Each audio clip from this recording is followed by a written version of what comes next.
This is Seasons of Discontent with your hosts Rick Snyder and Matt Combs on the Hogstein Network.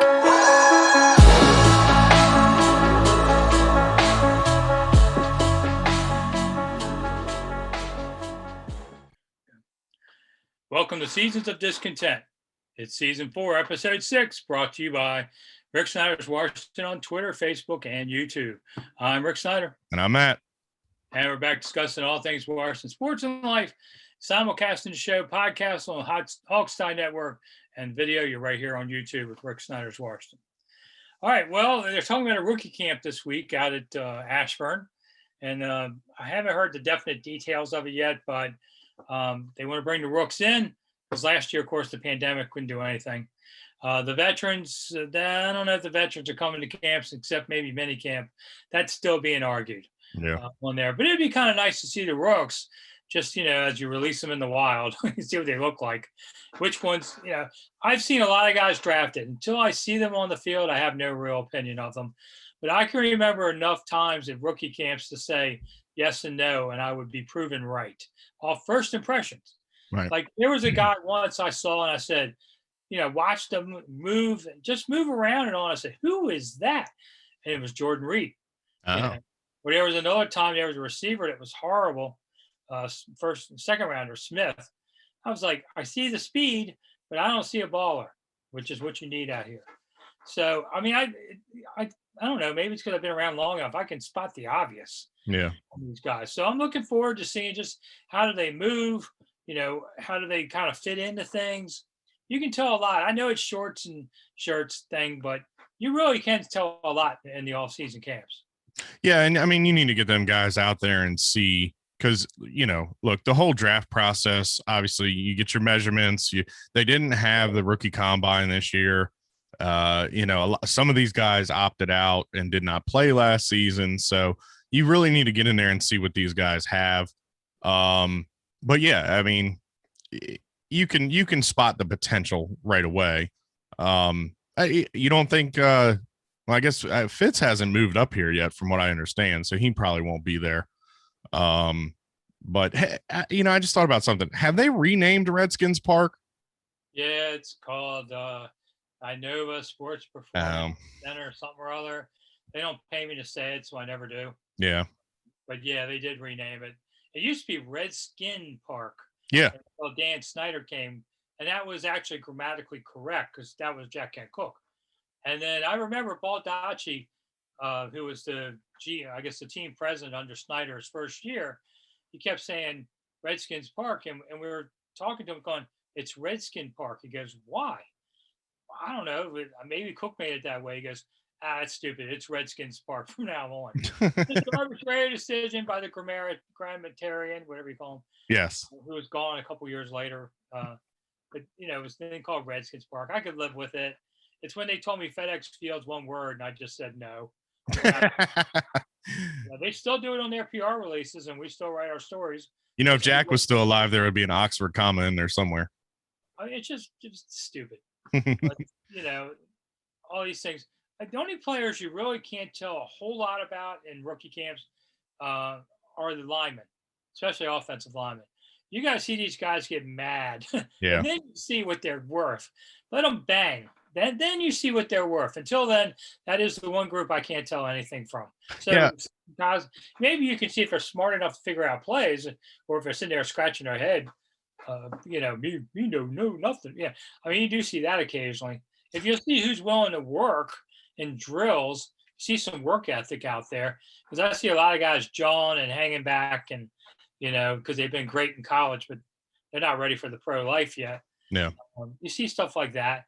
But I don't think Rivera is going to worry about motivation. He's got a right foot that's all shined and polished. Yeah. So he can use it to motivate a few people. Yeah. And, I like, they interviewed Cosme. I like a couple things that he said where, he's a mauler.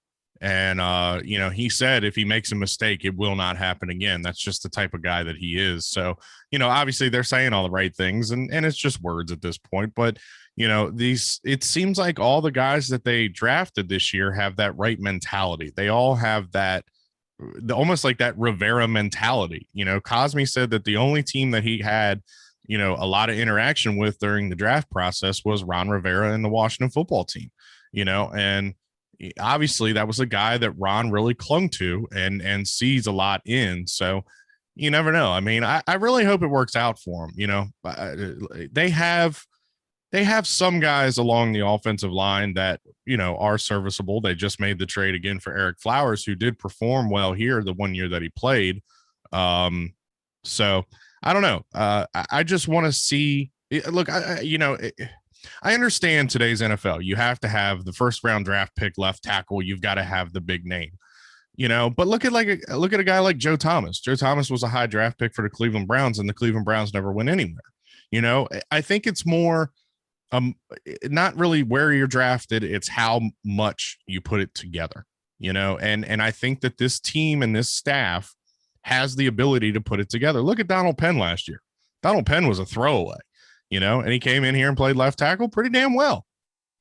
Yeah. I mean, that I've always said a player's success depends on what fit he is with the team. And luckily this team is acquiring players that fit. Mm-hmm. Eric Flowers was an interesting one because when he came here 2 years ago, it was Gruden was coach. Mm-hmm. And they said, well, maybe he can be the left tackle if we can't get the Trent to end his holdout. And the first few days of camp, he was horrible Mm-hmm. at left tackle.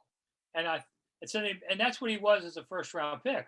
So they moved him to guard, and he actually was pretty good at guard. Right. And signed a deal, and then he got traded back here. And I think he'll be the left guard because Rivera didn't seem impressed with Wes Martin or Wes Schweitzer. So Mm-hmm. I think they're both backups at best. That's old regime players, Mm-hmm. But Eric Flowers will grab that spot. So much for Sadiq Charles. I mean, I thought he was supposed to get a shot at left tackle and played 2 snaps and had 3 injuries. So I guess they soured on him. But that's the thing also with Rivera. It seems that if you come in and you prove that you cannot stay healthy, you are pretty much out of the plans. We talked about it last show with Candy Golden. An interesting name to me too. And I wanted to ask you about this last episode when we were talking about the receiver room. A guy coming off an injury that we thought had a lot of potential is Kelvin Harmon. And I'm hearing a lot of rumblings that they're going to move him to tight end, or they're going to try him at tight end because he has the size. Maybe he can put on a little bulk and, he could be your second or third tight end. Yeah, I haven't heard the tight end talk, but it's possible. I mean, he was a nice player. Yeah. Kelvin was a good player before he got hurt. Yeah. You don't want to forget about him. So I didn't see him falling off the roster. Could he be a tight end? Maybe, just because he is size-wise. He's a good big dude. Yeah. I could see it. I think Davis will fit in at linebacker. He's probably, I guess, the last piece to, they were number 2 rated defense last year. Yeah. On graphic, I didn't know they were that high. Okay, so now you got your 85 Bears together. Good luck with that. It doesn't last long. Somebody will get hurt. Somebody will, be gone next year. Things like that. But yeah, it's a good defense. At this, this offense, for all we banged on it last year, down the stretch they scored points. They were scoring in the 20s regularly. Yeah. So I think they were, they finally got it together. So you got a new quarterback. And they didn't draft a quarterback, but after the first round or so, I thought, okay. And once Trask was gone, but they didn't have any desire, I could see, to go for a quarterback. No, they're just going to build a team around him and let that guy drop in. Yeah, all the rumors were they wanted to kid Mills out of Stanford, and once he was gone, there was no need. But yeah, so I'm going to ask you a yes or no question. On paper today, is this team better than it was last year? Yeah, I would say so. I mean, they're almost the same team. Not a lot of difference. I don't know. That offense has been pretty overhauled. You've got some weapons now. You've got, obviously, Terry. You had Samuel. You've still got Gibson and McKissick. You've added a quarterback. Yes, he's older. We just went from one old quarterback to the next. But this quarterback can make the throws, like I said, it's a 50-50 style with him. He's going to throw the ball up, and it's going to be for the other team sometimes, but I don't know, man. It's just, there's something different about Rivera and crew running this team. It doesn't feel like with Jay, it even feels way different than when Shanahan came. You figured with Shanahan, we had a tenured coach that had won Super Bowls and was this great mastermind and everything like that. And then he comes here and it just falls flat, mainly because him and the owner couldn't decide on a quarterback. They couldn't come together on that one. But then, they just kind of fell apart. And then with Gruden was kind of like the hot shot offensive coordinator and then just became a lame duck. So I don't know. It completely feels different. Yeah. Well, it'd be interesting to see how Rivera coaches this year, because last year, he gets diagnosed with cancer like the first week of training camp. Yeah. And he wasn't the same hard-nosed guy that he was his whole career. Now, the man's going through cancer and then treatments. Of course, he's not going to be the same guy he was. Yeah, I mean, this is a guy that was receiving fluids during halftime. I mean, that's not going to happen this year.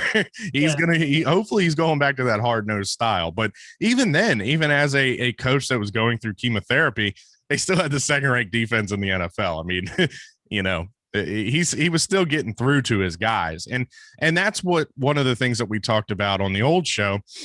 When they first hired Ron, I remember there was a video going around with one of the wide receivers. His brother or somebody had gotten killed. He just wasn't there. He was picking fights on the practice field, and Rivera pulled him over and sat him down and said, "Hey, look," and gave him that fatherly advice, that fatherly emotion, and the player snapped out of it and they worked it out. So he has that ability to be a hard-nosed guy, but he also has the compassion. And I think that having the cancer added to the compassion. Well, here's the one thing I wonder, and it carries over to the Washington Wizards too. Is this coach somebody that takes a bad team to good, or can he go from good to great? And for the Wizards, they finally came out of a terrible start to, I think they've won 12 or 14 now, and they're still not 500. But Scotty Brown just looks like a guy that maybe can take them to good. But they say, what about next year? I said, he's not the guy going to take them to great. So get another guy who can take a good team to great. See, I will disagree with you on Rivera. Obviously Scott Brooks had the fortune when he was in Oklahoma City that he had Westbrook and Durant. Here Rivera really he's had pieces, but he's had to mold this team into what he likes. And he has taken a bad team to great. He took Carolina to a Super Bowl. They didn't win, but he took them. He rebuilt that franchise. So I give Rivera a little bit more potential than I do like a Scott Brooks. And I think that kind of reflects with management because they have not re-signed Brooks and he's on the last year of his deal. So we'll just have to wait and see. But also with the Wizards, when we talk about them real quick, the Wizards also had a major change, getting rid of Wall, bringing in Russ. It's a different style. Russ and Brad had to mesh. They've picked up some good guys in free agency and in trades. I would give Brooks a couple more years. I don't know. That's just me. I feel like this team has finally responded to what Brooks wants to do. I just don't think he'll get him to the next level. I wasn't talking about so much for Rivera because I do think he can go to the next level. I don't think Brooks can. Yeah, we'll see. I think the schedule comes out next week, so we'll talk about it next week. But maybe Washington's playing Atlanta in London. That's the one game to watch on there. So yeah, be interesting to see. Oh, we're out of time already. I hate these short shows. So anyway, we'll be back again next week. I'm Rick Snyder. And I'm Matt. We'll see you again soon. All right.